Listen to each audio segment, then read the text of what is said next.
in defense of stick and rudder flight training.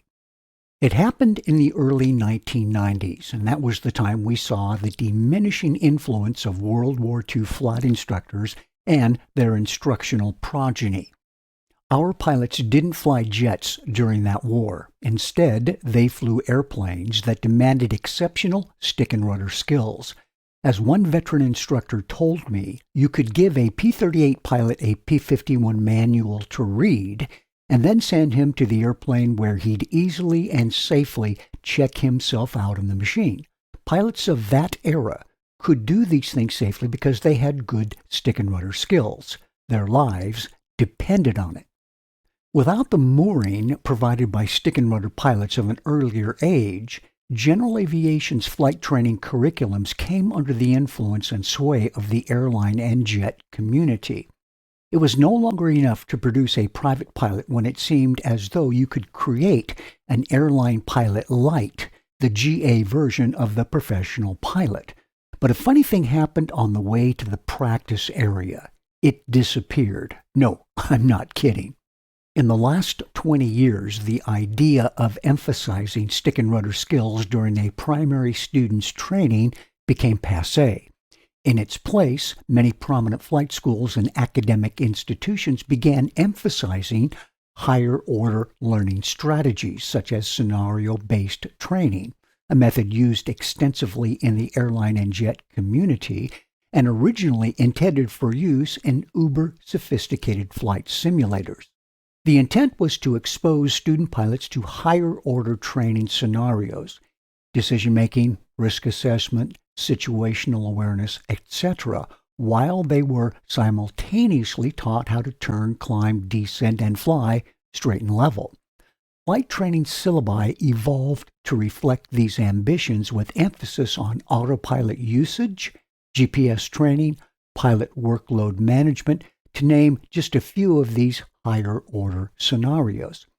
The FAA even published an advisory circular encouraging instructors to combine basic pre-solo flight training with cross-country trips, thus eliminating the once venerable practice area altogether. And scenarios are perfectly fine once the basics of any discipline are acquired, but not before. Unfortunately, there's no law of psychology, not one, supporting the idea that pre-solo students learn the basics of flying more effectively or efficiently when they are distracted by the burden of simultaneously having to learn higher-order flight skills. The concept is antithetical to the building block principle of learning. Anyone who had difficulty learning to read in the latter half of the last century knows exactly what I mean. For years, the progressive teaching movement advocated a higher-order experiential method of reading instruction known as the whole language reading method. Whole language reading teaches students to guess at the meaning of words, while phonics emphasizes the building blocks of sounds associated with each letter of the alphabet. The most important difference between the two was that whole language reading is also antithetical to the building block principle of learning. The results of the whole language reading philosophy? Several generations of students never learned to read properly, or even spell correctly. In 1995, after years of failure, California put the whole language idea in the dumpster and adopted the building block strategy of phonics as its primary teaching method.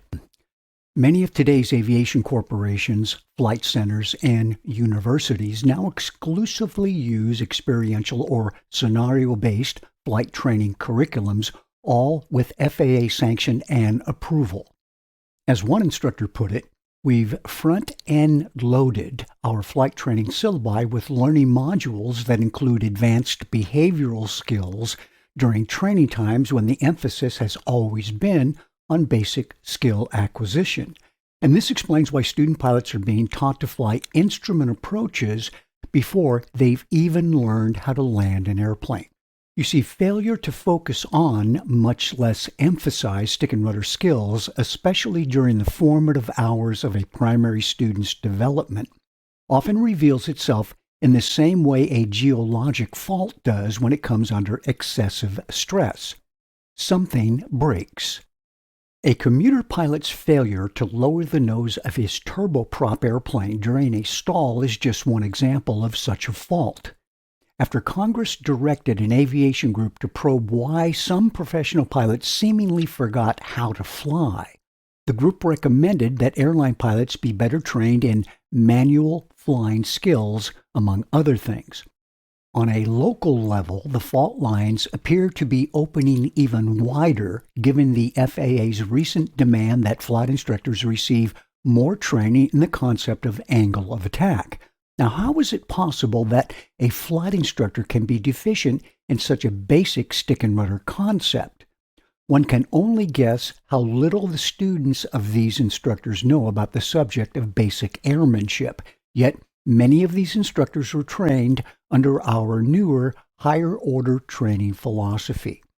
If our newer, higher-order training strategy were as effective as its proponents claim, then we should be seeing a dramatic reduction in aviation accidents.